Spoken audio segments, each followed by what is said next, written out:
And another Mars probably. Yeah, or Ares for the Greeks.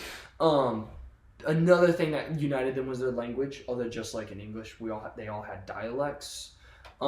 They would never have referred to themselves as Greeks. Greek is a term that the Romans put on the Greeks later in history, and so they would Leonidas never would have been calling them Greeks. He would have been calling them something akin to like the Hellenes. Or referring to them as that, maybe. But even then, it's like it like they thought of themselves on that island as like the civilized world, and everybody else was like the barbarians, right. You know. And so even Persians were looked down on as like kind of outsiders, right? And so in that way, in regards, but that doesn't make them all friends. And so Sparta hates Athens' guts, and vice versa. Thebes is in the mix. It's just, so it's complicated. Language, religion, customs, laws. I think, and maybe you can Google this and double check me. I'm pretty sure Sparta at this time had 2 kings ruling at the same time.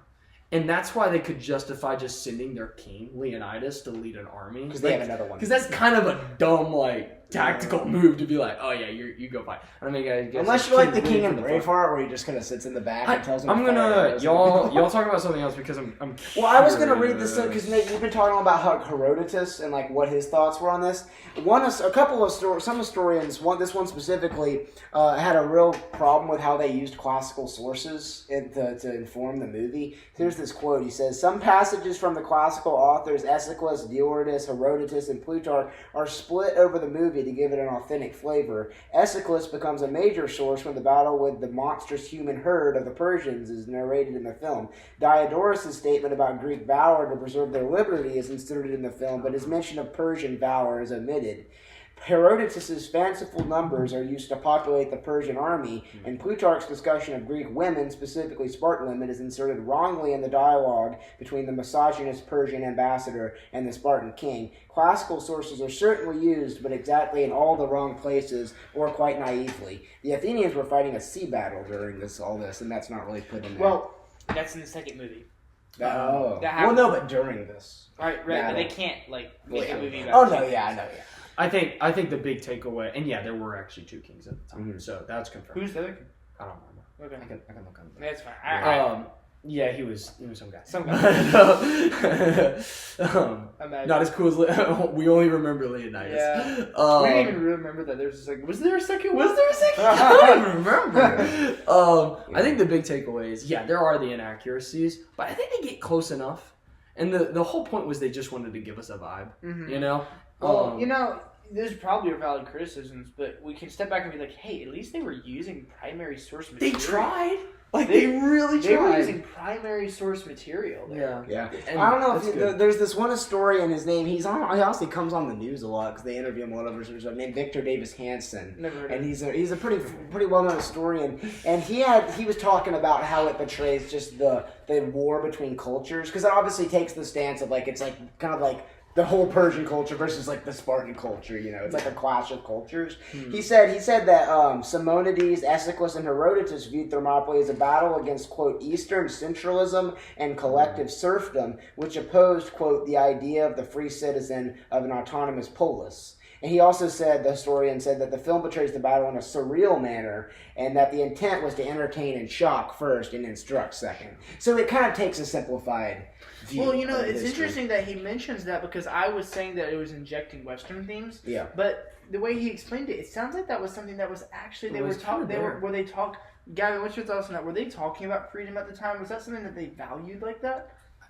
Again, it's that's actually a good point. That word, they aren't thinking like that. They are thinking as opposed to tyrannical rule of this king where I have to and their experience. I mean, there still is serfdom in Greek, the Greek world, and levels of hierarchy and stuff like that. But it's within this idea that I operate as, I am at least autonomous enough to work my way up the ladder, and I have the opportunity, to be, I have a fair chance. So it's fledgling freedom. Yeah, a little bit. How did their slave system work? Just out of curiosity. It's pretty complicated. Was it just captured enemies, or sometimes it could be the impoverished that could become enslaved eventually. Yeah. I think a lot of the theories about the blemished children could have been that's where they get imported, and that's how they kind of get still used in society. A lot of times it's captives. I mean, it could be other Greeks. I mean, think about the Spartans. They're raiding, right? And so that's where they're collecting all the slaves. Well, where are they raiding? The Greeks. They're just raiding other Greeks, and they're just putting them in their system. Actually, that historian, he seemed to think that the movie actually did a decent job, even though it simplified the matter, it actually did do a decent job of showing how that clash of civilizations kind of. And I think if you he just says that it was obviously trying to entertain more than it was to instruct. Well, let's just realize that if Persia had won, this world would be completely different. There's a couple big wars that happened that changed course of history. The Punic Wars, Rome versus Carthage. But I think the Persian wars are huge. If Persia had won that, Italy is right next door. Yeah, Rome is not really ready for that kind of threat. They're really. Would we have a world dominated by Eastern philosophy? Yeah. Very quickly. I think it's interesting as we close out the history section. There's a couple quotes I found from the director and from the author of the graphic novel saying why they made the movie as they did, or why he wrote the graphic novel. I would love to hear that. So Zach Snyder said in an interview, he said, quote, "The events are 90% accurate. It's just in the visualization that it's crazy. I've shown this movie to world-class historians who have said it's amazing. They can't believe it's as accurate as it is." And then he also said, "It's an opera, not a documentary. That's what I say when people say it's historically inaccurate." Then he had another quote. He said he was quoted by the BBC saying that the film is at its core a fantasy film. I mean, that's what it is. I mean, he wasn't trying to make a historical biography or anything. That's kind of weird because in one sentence he says it's 90% historically accurate, and in the other sentence it's a fantasy film at heart. Those are contradictory. He actually said of the guy, the Dilios, who tells the story, he said, quote, "He's a guy who knows how not to wreck a good story with truth." And then here's the graphic. Here's the author of the graphic novel. He said, quote, "The inaccuracies, almost all of them, are intentional. I took those chest plates and leather skirts off of them for a reason. I wanted these guys to move, and I wanted them to look good. I knocked their helmets off a fair amount, partly so you could recognize who the characters are. Spartans in full regalia were almost indistinguishable, except at a very close angle. Another liberty I took was they all had plumes, but I only gave a plume to Leonidas to make him stand out and identify him as a king. I was looking for more of an evocation than a history lesson. The best result I can hope for is that if the movie excites someone, they'll go explore the histories themselves, because the histories are endlessly fascinating."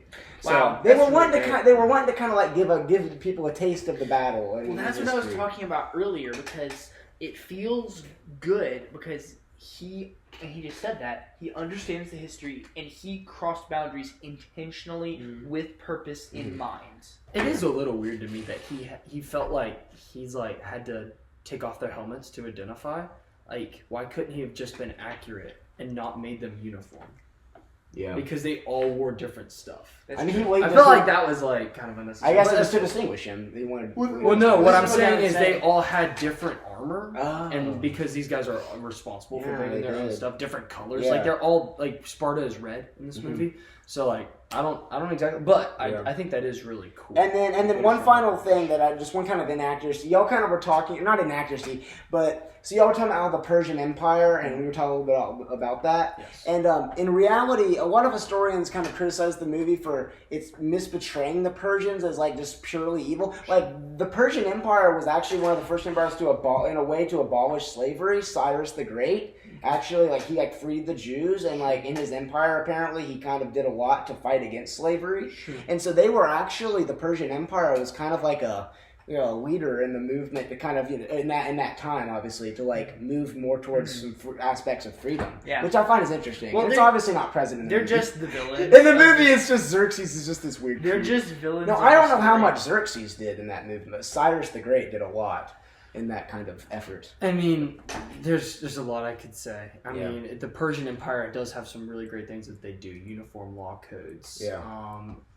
The astronomy is a big thing for them. I mean, the unification of the Middle East and Egypt. These are big crossovers that are really important. Yeah. But I think you could look at Persian society as a whole, and even the movie Alexander keyed into this, is that they're like really that they are hedonistic to an extent, and I think the movie obviously it portrays it a little too far, but it portrays the Spartans too far. So I felt like it was fair in that it pushed both of them equally far both ways. Yeah. But Persians, I'm pretty sure they wouldn't have brought elephants or rhinoceroses. Pretty sure about the rhinoceros and the goatmen.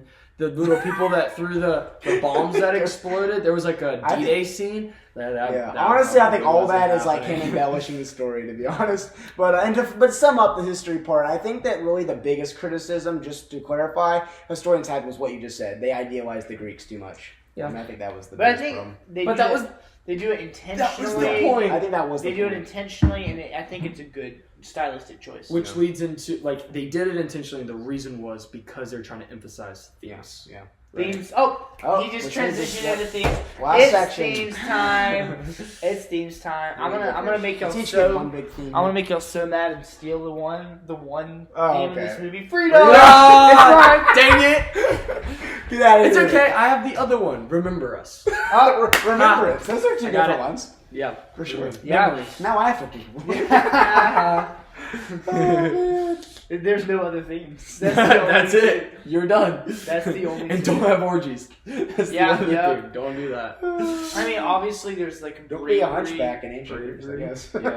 Yeah. Bravery against tyranny. You know, freedom versus tyranny is a big one. Doing the right thing at all costs. Manly protection. That kind of. I love that. Yeah, like I feel like a big theme of this movie that we could talk about is. There's been a lot of talk in our culture recently about something called toxic masculinity, and this movie is about not toxic masculinity. It's about like masculinity in its best, most perfected form. It's about just like becoming a savage warrior and using that to protect what's most important. And so that's my favorite theme actually is masculinity. I think that's I want to follow that up with there's like this really like interesting line of like protector of your family and protector of your country, and like how do you balance that? When are you like abandoning your family to protect your country or vice versa? And I think Leonidas is kind of struggling with that the whole movie, but at the end he just like comes to this realization that like by protecting his country, it is the recognition of his love for his family. The one moment I think that just breaks my heart. I think this is the part, and I didn't even say what I was on, but it broke my heart. Was when the father realizes when his son dies. He's like, I never told him that I loved him. You know, and so I think Leonidas is coming to the grips with the fact that he might have gone too far, but he chose. But at least she understands. She understands his sacrifice. And so, in a way, she too is participating in the masculine spirit to protect country and family. I really like that father-son relationship. It's effective. And it played into Leonidas' moment where he actually says out loud his love. Yes. Even though she's not even there, but somehow she feels it because she receives the claw. So I think that was a really special. Him recognizing, that's where he failed. Yeah. So. My theme then will be the biggest theme I took away from it, or one of the big ones, was in addition to y'all's, is the theme of like doing something to make a point, kind of.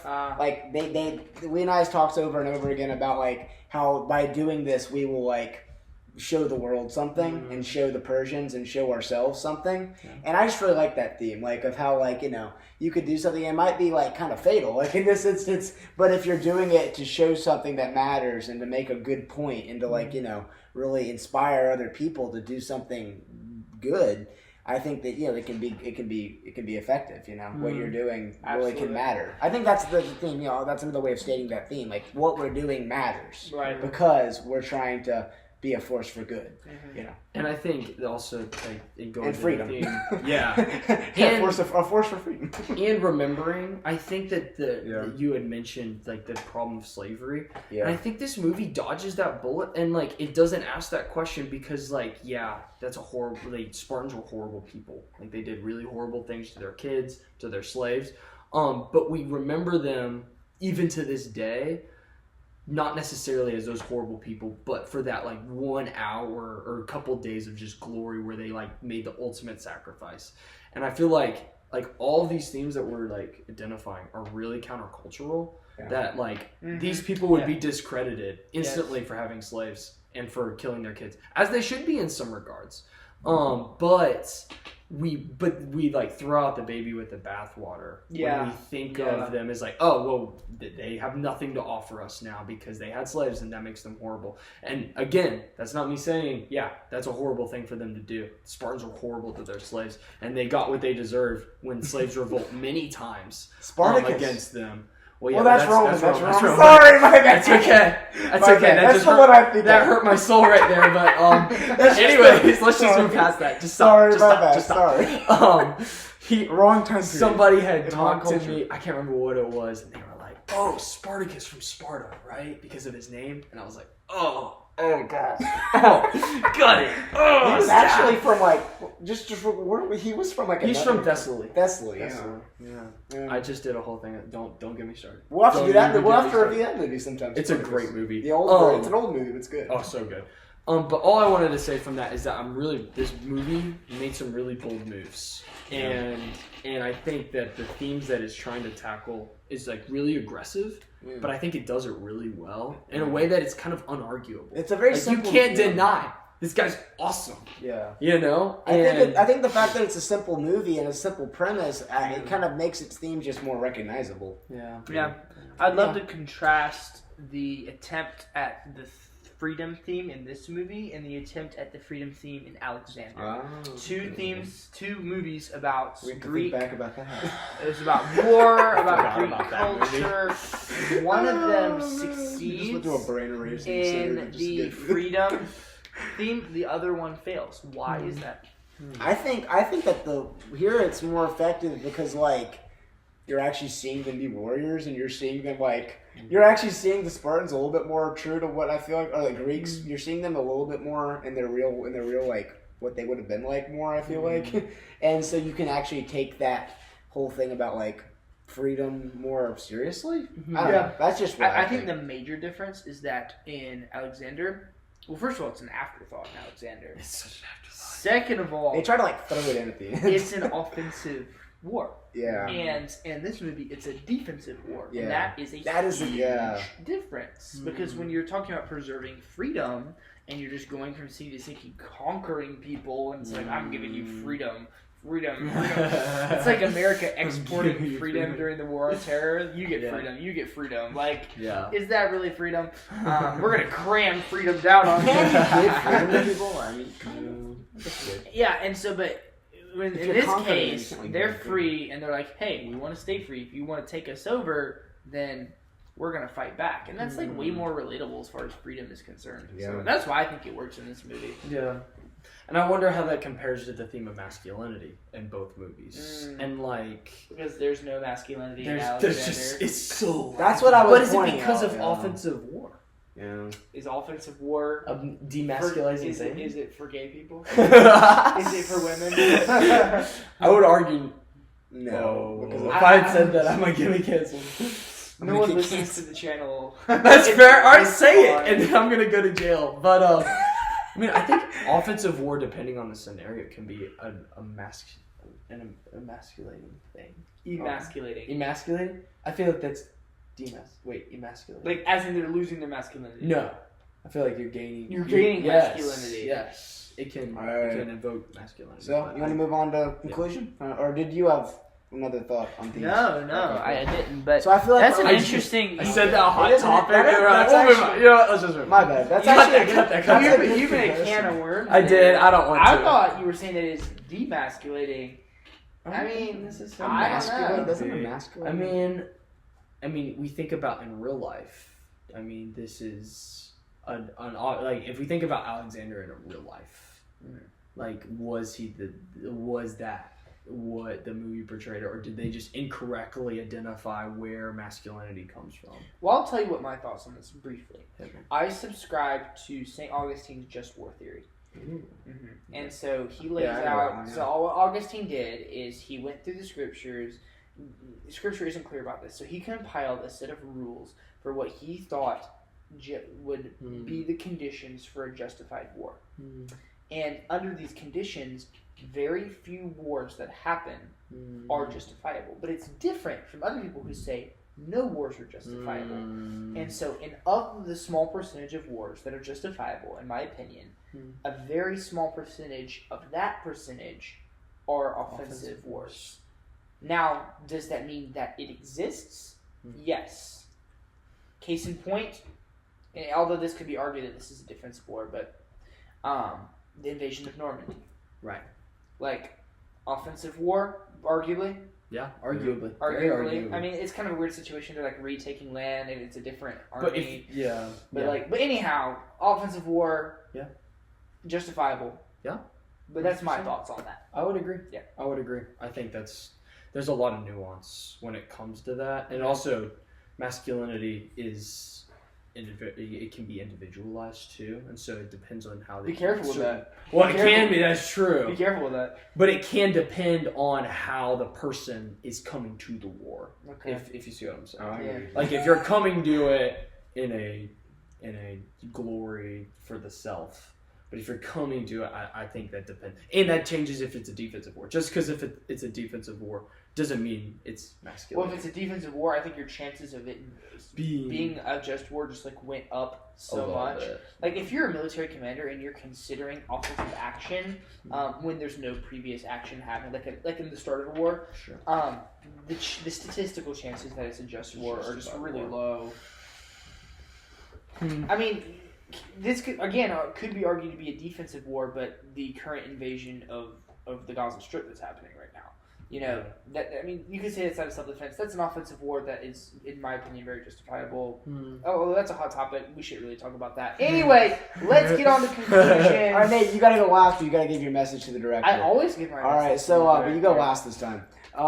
This is where we rate, right? Yeah, right. You kind of sum up your whatever. Okay, so I liked it. I thought it was a great movie. This is one of the best movies I think I've seen with you guys.